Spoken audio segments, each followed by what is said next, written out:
জনগণ যেটা ইন্টারেস্টিং। এই শেখ হাসিনাও খুব জনগণের কথা বলতেন, মানে আপনার জনগণ কোনটা, মানে আপনি জনগণ কারে চিনতে পারেন? মনে করেন যে আপনার সাথে কি জনগণের আলাপ হয়, বা জনগণকে আপনার কাছ পর্যন্ত পৌঁছাতে পারে, বা জনগণের ইচ্ছাটা আপনি কিভাবে বোঝেন? মানে আপনার জনগণটা কে? শেখ হাসিনা জনগণ আমি বুঝতে পারতাম যে মানে যারা আওয়ামী লীগ করেন বা তাকে ভালোবাসেন।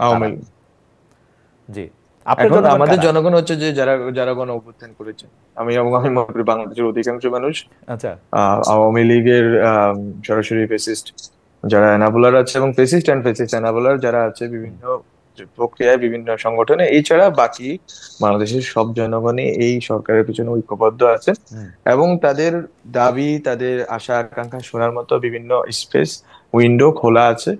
এটা অন্তত দুর্গাপূজার ইভেন্টে আপনারা বুঝতে পারছেন এত বড় একটা কমিউনিটির উৎসবের ক্ষেত্রে আমরা কিভাবে ওনাদের সাথে এনগেজ হয়েছি, এবং ওনাদের দাবি দাওয়া মানার ক্ষেত্রে আমরা কিভাবে ওনাদেরকে কাছে পৌঁছাইছি, আমরা নিজেরা গিয়ে পৌঁছাইছি।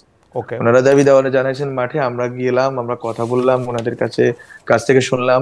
এই যে ডায়ালগের ভিত্তিতে আমরা কিন্তু রাষ্ট্রটা পরিচালনা করছি, কোনো আরবিট্রারিনেস নেই রাষ্ট্রের ভিতরে, যেটা ডক্টর মোহাম্মদ ইউনূস স্যার বারবার বলেছেন যে এই যে কোনো আরবিট্রারিনেস এটা রাষ্ট্রের ভিতরে, বরং এটা চলতেছে জনগণ এবং রাষ্ট্রের যে কলকব্জা, এটার ভিতরে কনসালটেশন চলতেছে। ওকে।